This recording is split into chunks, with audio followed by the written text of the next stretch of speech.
24 જુલાઈ કારગિલ શહીદ દિવસ નિમિત્તે ગુજરાતના આરોગ્ય મંત્રી ઋષિકેશભાઈ પટેલે પ્રેસને સંબોધન કરતા જણાવ્યું અને ચાંદીપુરા રોગ માટે આરોગ્ય વિભાગ સતત ચિંતા કરી રહ્યું છે. જિલ્લા તંત્ર પણ આ રોગ માટે ખડે પગે રહ્યું છે. હમણાં થોડા સમય પહેલા જ ડ્રાઈવનું પણ આયોજન કરવામાં આવ્યું હતું. શહીદોને યાદ કરી શ્રદ્ધાંજલિ અપાયા. તેમજ અમદાવાદમાં સિરિયલ બ્લાસ્ટ થયા હતા તેમાં 32 જેટલા લોકો પણ મૃત્યુ પામ્યા હતા. તેવામાં પણ આરોગ્ય કર્મીએ ઘાયલ દર્દીઓની સારવાર ચાલુ રાખી હતી. તે ખૂબ જ નોંધનીય બાબત છે. આરોગ્ય મંત્રી ઋષિકેશ પટેલે ચાંદીપુરા રોગ મુદ્દે જણાવ્યું કે ચાંદીપુરા રોગ માટે આરોગ્ય વિભાગ સતત ચિંતા કરી રહ્યું છે.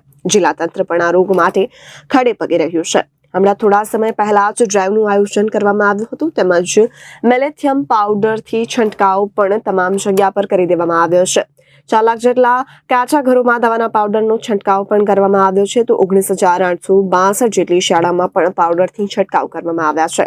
તો 1,624 જેટલી સ્કૂલોમાં સ્પ્રેથી પણ છંટકાવ કરવામાં આવ્યો છે. જેથી કરી ખાસ તો સ્કૂલના બાળકોને આ રોગથી બચાવી શકાય. તે ઉપરાંત નાના ભૂલકાઓ પણ આ રોગનો શિકાર ન બને એટલા માટે 21,608 જેટલી આંગણવાડીઓમાં પણ સ્પ્રેથી છંટકાવ કરવામાં આવ્યો છે. તેમજ આ તમામ કાર્યોના પરિણામ હવે આપણને દેખાઈ રહ્યા છે. 26 જેટલા લોકો ડિસ્ચાર્જ થઈ ગયા છે. એટલે કે હવે 133 માંથી 26 જેટલા લોકો ડિસ્ચાર્જ થઈ ગયા છે. ત્યારે 37 જેટલા લોકો મૃત્યુ પામ્યા છે. 17 હતી. આમ નવી 665 દવાઓ ઉમેરાઈ છે. આ 1382 પૈકી પ્રાથમિક ઉપચાર માટે 308, સેકન્ડરી માટે 495, ટર્શરી માટે 1349 કે જેમાં પ્રાથમિક અને સેકન્ડરીની દવાઓનો પણ સમાવેશ થાય છે. અને સ્પેશિયલ કેટેગરીમાં 33 દવાઓનો આપણે સમાવેશ કર્યો છે. જેમાં ટેબ્લેટના ફોર્મમાં 543, ઇન્જેક્શન 331, સર્જિકલ 300 અને અન્ય 208. આ વર્ષે આ દવાઓ ખરીદ માટે લિસ્ટ રિવાઇઝ કરવામાં આવે છે. આ વર્ષે ઉમેરાયેલી નવી દવાઓમાં cancer, anti cancer, anti infection, હૃદયરોગ, ડાયાબિટીસ, બીપી તેમજ કિડનીના રોગ સાથે સંકળાયેલી જીવનરક્ષક દવાઓ આપણે ઉમેરી છે, જે દર્દીઓને હવેથી નિઃશુલ્ક મળશે. આ વર્ષથી આપણે પ્રિડિક્ટિવ ડિમાન્ડ મૂકવામાં આવશે. એટલે કે જ્યાં આગળ જે આપણા સરકારી સ્ટોરમાં જે દવાઓ ઉપલબ્ધ હોય એની વાર્ષિક સમીક્ષા કરી અને એમાં વપરાતી દવાઓમાં 20% ઉમેરો કરી અને એની ડિમાન્ડ ઓટો જનરેટ કરી અને દવાઓ સપ્લાય કરવાનો નિર્ણય કર્યો છે. જેથી કરી અને ઘણી વખતે દવાઓ નથી મળતી અથવા તો નથી એવા જે પ્રશ્નો ઊભા થાય છે, લગભગ તો એ આપણને જે ડિમાન્ડ મળતી હોય છે, ઇન્ડેન્ટ મળતું હોય છે, એના આધારે તરત જ સપ્લાય થતું હોય છે. પરંતુ આ ઓટો ઇન્ડેન્ટની આપણે નવી પદ્ધતિ અને નવી પ્રક્રિયા આપણે ચાલુ કરવા જઈ રહ્યા છીએ. અને એમાં 6 મહિના પહેલાં આગોતરું આયોજન થશે, જેથી કોઈ પણ સ્ટોરની અંદર કોઈ પણ દવાઓ ક્યાંય ઇન્ડેન્ટ સિવાય ત્યાં પહોંચી જાય એવી આપણે વ્યવસ્થા કરી રહ્યા છીએ. અને તાજેતરમાં જે સૌથી મોટો મુદ્દો MBBS ડૉક્ટરો વર્ગ 2ના મેડિકલ ઓફિસર્સનો હતો. આપણે 1110 જેટલા તબીબો આ વખતે આપણે બોન્ડેડ તબીબો મૂકી રહ્યા છીએ.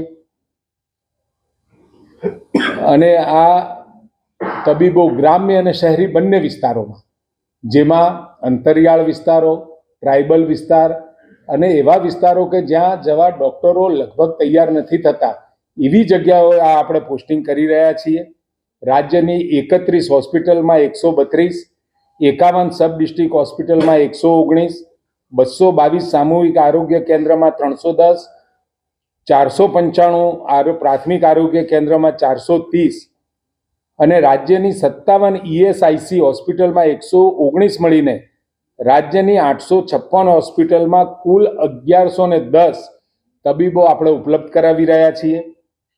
તબીબી વર્ગની 1272 જગ્યાઓ પૈકી 1110 તબીબોને આપણે નિમણૂક આપી રહ્યા છીએ. અને બાકી રહેતી જગ્યાઓ પણ આપણે સત્વરે ભરવા માટે આખું લિસ્ટ અને આખી પ્રક્રિયા આપણે તૈયાર કરી છે. કુલ મહેકમ MBBSનું એટલે કે વર્ગ 2ના એમઓ ડૉક્ટરનું 4855 છે. એમાંથી 3636 ભરેલી છે. 1272 ભરવા લાયક છે કે જ્યાં ખાલી છે. એમાંથી આપણે 1110 ભરી રહ્યા છીએ.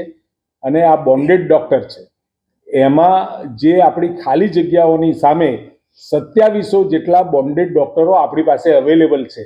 એટલે આવતા સમયમાં આવતા એકાદ મહિનાની અંદર પીજીની પરીક્ષા પતી ગયા પછી લગભગ તમામ જગ્યાએ આ ડૉક્ટરો આપણને ઉપલબ્ધ થશે. જગ્યા પસંદ કરીને પણ એને એલોકેટ થઈ ગઈ છે 331 અને જગ્યા પસંદ જ નથી કરી એવા 851 છે. એટલે આ પણ આપણે એ ઓટો જનરેટ કરી અને આ તમામ જગ્યાઓ ફિલઅપ કરીશું. રાજ્યની અંદર આરોગ્યમાં હાલમાં જે ચાંદીપુરાવાળો વિષય છે એમાં રાજ્ય સરકારે ઘણા બધા ઇનિશિયેટિવ લીધા છે અને સાથે વહીવટી તંત્ર પણ એમાં સામેલ થયું છે. જેમાં આરોગ્ય વિભાગ તો ખરો, જિલ્લા તંત્ર જેમાં કલેક્ટર, ડીડીઓ, મ્યુનિસિપલ કોર્પોરેશનની અંદર મ્યુનિસિપલ કમિશનરશ્રી અને નગરપાલિકામાં ચીફ ઓફિસરશ્રીઓએ જે ડ્રાઈવ લીધો એના કારણે આજે 4,96,676 કાચા ઘરોમાં મેલિથિયોન પાવડરથી આપણે ડસ્ટિંગની કામ કરી ચૂક્યા છીએ અને કુલ 1,05,775 કાચા ઘરોમાં સ્પ્રેઇંગની કામગીરી પણ કરી છે.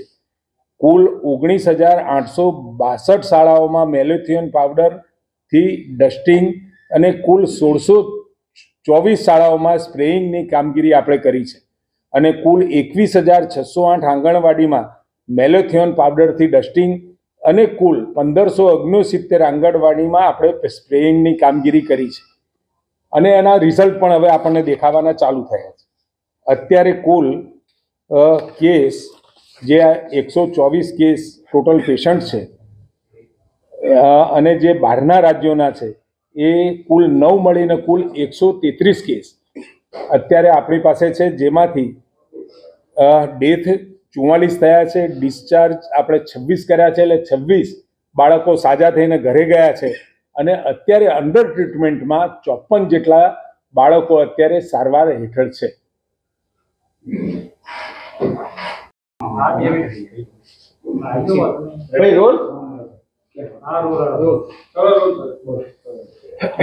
આજે 26 જુલાઈ કારગિલ વિજય દિવસને 25 વર્ષ પૂરા થાય છે. જે શહીદોએ શહાદત વહોરી, આપણા જે સૈનિકો આપણી રક્ષા માટે સતત સરહદ ઉપર આપણી સરહદોને સુરક્ષિત કરતા અને 1999માં થયેલા આ કારગિલ વિજયમાં લગભગ 527 જેટલા શહીદોએ શહાદત વહોરી હતી. એ તમામ શહીદોને આજે યાદ કરી એમને હું ખૂબ ભાવભીની શ્રદ્ધાંજલિ પાઠવું છું અને કેટલા શહીદો પોતે લગભગ 21 થી 30 વર્ષ સુધીના ઉંમરોએ આ લોકોએ પોતાના પરિવારની ચિંતા કર્યા સિવાય કેવળ ભારત માતા કી જયની સાથે એમને શહીદી અને એ શહીદીના કારણે જે કારગિલ વિજયનો આપણને ભવ્ય ઇતિહાસ અને દિવસ મળ્યો એ ખૂબ ગૌરવની વાત છે. શહીદોને યાદ કરવા અને શહીદો હંમેશા સમાજ એને યાદ કરે, દેશ એને યાદ કરે. હકીકતમાં શહીદો એ દિવસે મૃત્યુ પામતા નથી, પરંતુ જો સમાજ એને ભૂલી જાય અને ભૂલીને એમને યાદ ના કરે તો એ દિવસે એમનું મૃત્યુ થતું હોય છે. પરંતુ ભારત દેશની અંદર આપણી સરહદોને સુરક્ષિત કરતા તમામ શહીદોને યાદ કરી અને આપણે સૌ આજે એમને ભાવભીની શ્રદ્ધાંજલિ પાઠવીએ છીએ. અને સાથે સાથે આજનો દિવસ અમદાવાદના ઇતિહાસમાં પણ એક સિરિયલ બ્લાસ્ટ જે થયા હતા એ દિવસ પણ આજે છે. ટ્રોમા સેન્ટરમાં થયેલા એ બ્લાસ્ટના કારણે લગભગ 26 જેટલા કે 32 જેટલા આપણા આરોગ્ય કર્મીઓએ પણ એમાં શહાદત વહોરી હતી અને છતાં પણ કેટલાક ત્યાં સારવાર લેવા આવેલા લોકોએ પણ આ શહીદીમાં હતા. એ તમામ લોકોને યાદ કરી અને એ તમામ લોકો અને આરોગ્ય કર્મીઓ આવી વિકટ પરિસ્થિતિની અંદર પણ ક્યાંય પોતાની ફરજ માટે ક્યાંય ચૂક થયા સિવાય એમને જે કામકાજ કર્યું અને ઘાયલ થયેલા અને જે ચાલુ પણ હોય પેશન્ટ બતાવવા આવ્યા હોય એવા તમામની સેવાઓ ચાલુ રાખી હતી. આ તમામ કર્મચારીઓને પણ આ દિવસે હું ખૂબ શ્રદ્ધાંજલિ પાઠવું છું. અને સાથે આજે ફ્રાન્સ અને પેરિસમાં જે ઓલિમ્પિકની શરૂઆત થઈ રહી છે એમાં ગુજરાતના 3 ખેલાડીઓ પણ આજે સિલેક્ટ થયા છે. એમને પણ ખૂબ ખૂબ અભિનંદન આપું છું. અને વખતો વખત ઓલિમ્પિક અને બાકીની રમતોમાં ભારતની અંદર જે રીતે ખેલાડીઓ ભાગ લઈ મેડલ આપી અને દેશનું ગૌરવ વધારી રહ્યા છે એ માટે આપણે સૌ ગૌરવાન્વિત પણ છીએ. અને તમામ ખેલાડીઓ ભારત વતી પ્રેઝન્ટેશન કરવાના છે, ત્યાં રમવાના છે. એ તમામને એમને શુભકામનાઓ પાઠવું છું. તાજેતરમાં ED reporter Rakesh Kumar Yadav, Janadesh news, Ahmedabad.